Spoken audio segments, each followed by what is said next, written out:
Good morning, everybody. Happy Friday to you. My name is Tim Harris. It's 10 o'clock, and it's time for 10 with Tim. We've had a good week in the Word. We've had some difficult passages in a way, but still, the book of Joshua's been good, and we are on the home stretch now, finishing up. Today, we're in chapters 21 and 22, the book of Joshua, going verse by verse. I really appreciate all of you who read the Bible with me. Facebook, YouTube, those of you who join me live, most of you who join me later. I know a number of you will watch me on the weekend and just catch up. It really doesn't matter. I appreciate you so much. Edie, I love your comments, your questions on YouTube. I just love all of you so much. I've got some new listeners, watchers who have joined us and just jump right in with us, read the Word of God with us. We've become a really good family in the Word, and I appreciate you more than I can possibly say. So thank you so much. Chapter 21, once more, we're just allotting different portions of the promised land to God's people. And in chapter 21, it's the 48 cities that are given to the Levites. Remember, the Levites are the tribe that is set aside to serve in the temple, to serve at the altar of the Lord. As such, they don't have territory. Instead, they are given these 48 cities throughout the promised land. And of course, Joshua has emphasized that God himself is their inheritance. So the Levite cities are set aside. And then chapter 21 ends with a couple of really just beautiful verses. Verse 43, so the Lord gave to Israel all the land he had sworn to give their ancestors, and they took possession of it and settled there. I love that. Verse 45, not a single one of all the good promises that the Lord had given to the family of Israel was left unfulfilled. Everything he had spoken came true. Those verses right there sum up all the chapters that we've been just slogging through. And I know it's just not thrilling reading all of these geographical boundaries, but it's the detail. It's the detail that I think is beautiful. It's mind-numbing when you're reading it. But the idea here is that God keeps his promises. God keeps his promises down to the detail. And I want you to skip over those verses. We may have skimmed a lot of those verses, but don't skim those verses. I've underlined those verses as a reminder that God is a promise-keeping God. In your own life, you will never say that God did not keep a promise to you. Now, you will sometimes have to recognize that God didn't give you everything you wanted, but sometimes what you wanted was outside of his plan. Sometimes what you wanted was not best for you. Sometimes you wanted stupid stuff. And God's not going to give you stupid stuff just because you asked for it. God is going to give you what is best for you. God is going to shower you with blessings better than you could ask or imagine. And God, while he may not give you everything you want, God is going to give you everything he promises. So it's good to know what God has promised, right? That's why we stay in the Word. It's good to know what God says so that then you can know exactly what God's going to do, because God's always going to do what he says he's going to do.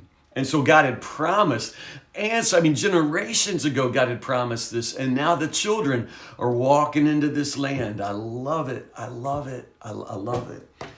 Any of you who come from addiction backgrounds, you understand how important it is when the cycle is broken, and suddenly the children, the grandchildren can walk in and live a very different kind of life from the fathers and the mothers. And I just love that God is a God who is always able to keep his promises across generations, a God who can maintain this incredible continuity of purpose while at the same time always promising to do a brand new thing. I love him. And I love the way he's kept his promises to me, all of them.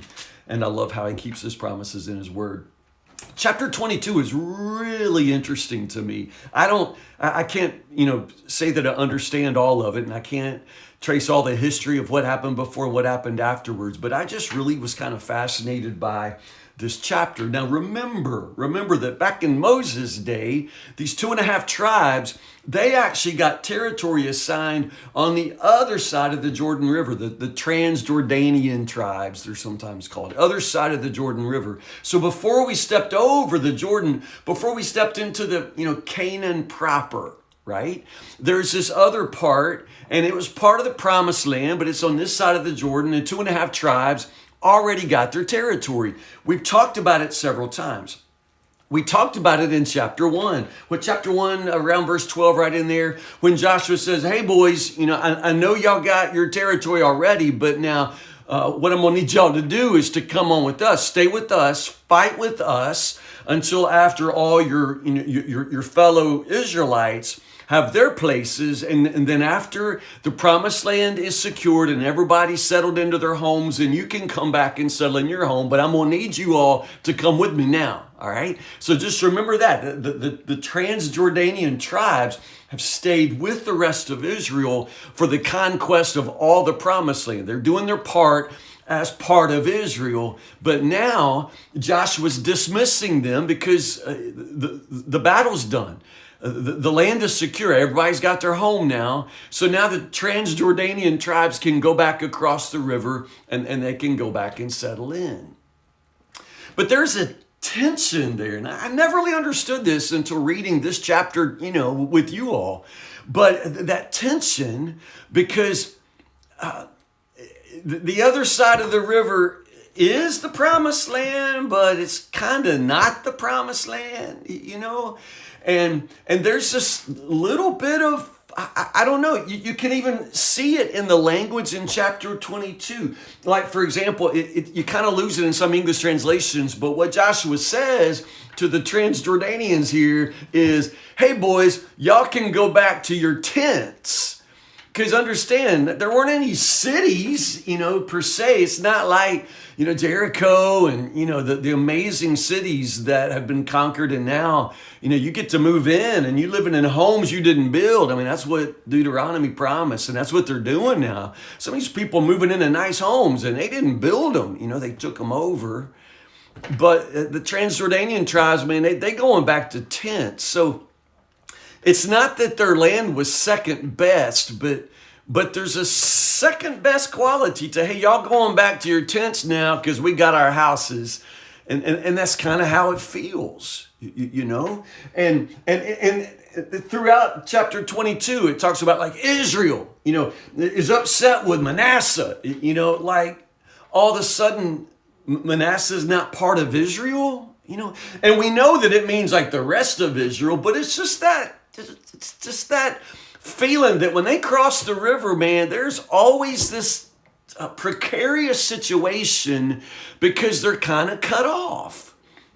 Even as Joshua dismisses them, there's this sense in verse 5 there, which is a beautiful verse. Underline it, man. I mean, this is awesome. Love the Lord your God, walk in all his ways, obey his commands, hold firmly to him, serve him with all your heart and all your soul. I mean, that's the kind of thing that is said all through Deuteronomy. It's the kind of thing Joshua's going to say later to the rest of Israel. But man, the way he stacks it up there, like stacking up, like everything you could possibly say, like he's saying it right here, almost as if, there's this question looming. Are these 2.5 tribes, are they going to stay faithful? I mean, like, they're going to be on the other side of the river from us. And, it's going to be further for them to travel to come back, and worship at the, altar here, and that's going to become the tension, right? And so there's this question mark hanging over these tribes. Are they going to be faithful? Because it's going to be easier for them to get cut off, easier for them to do their own thing because they are physically removed from the rest of Israel, right? And so sure enough, man, somebody hears, because everybody hears something and they hear that they done gone over there and built their own altar, and so then all of Israel, and again, notice that language there. It's like, are they not Israel? But now it's like, they're probably not, because we're going to go to war with them. Like all of a sudden, I mean, like in just that much time, brothers in arms become enemies. All because of a misunderstanding. And it's a misunderstanding, I guess. I mean, it's a complicated kind of thing. Like, why did they build an altar as a memorial? They would say, we built an altar just like the altar, of Israel, because that is the altar to which we're loyal. We have no intentions of offering sacrifices on a strange altar. We built that altar as a reminder to us and a reminder to you that we're the same. We have equal access. We are all Israel. And so in the end, that explanation, that apology, so to speak, is acceptable, and Israel remains unified. But the story hangs here. In some ways, there's parallels with the story of Achan. Like as soon as they crossed over into the promised land across the river Jordan, and as soon as they had the battle, fought and won at Jericho, then there is that threat after Ai, when Achan has rebelled, has disobeyed. And so there's almost like this parallel story here. And after all the promised land is conquered, now there's this question, is somebody going to be disloyal and bring judgment upon all of Israel?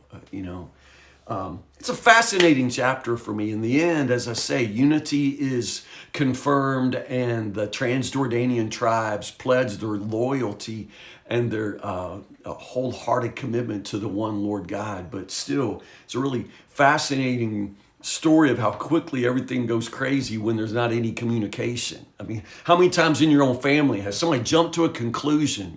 I saw what you did, and I know the reason you did that. You just did that because you didn't want to come to my house on things. You know what I mean? Like we see what people do, and then we assume because we can observe their actions that we know their motives. Y'all built that altar because you plan on being separate from the people of Israel, and they're like, wait, what are you talking about? Aren't we all the people of Israel?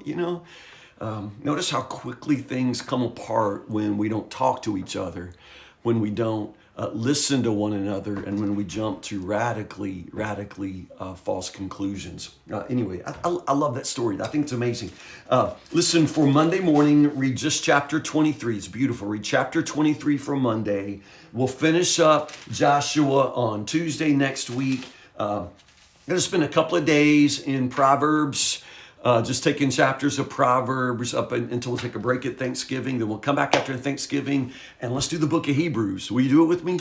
The book of Hebrews. Again, we'll finish Joshua Tuesday. We'll do some Proverbs. We'll take a break at Thanksgiving. We're going to come back and dig into Hebrews. And I'm going to love that. You're going to love it too. Listen, thanks for a good week in the Word. I love you all so much. You make me better. You make me smarter. You make me work harder. And you make me so happy to come to the Word every single day with you. Have a good weekend. If I don't see you in church on Sunday at 8, 9:30, 11, I'll see you Monday morning.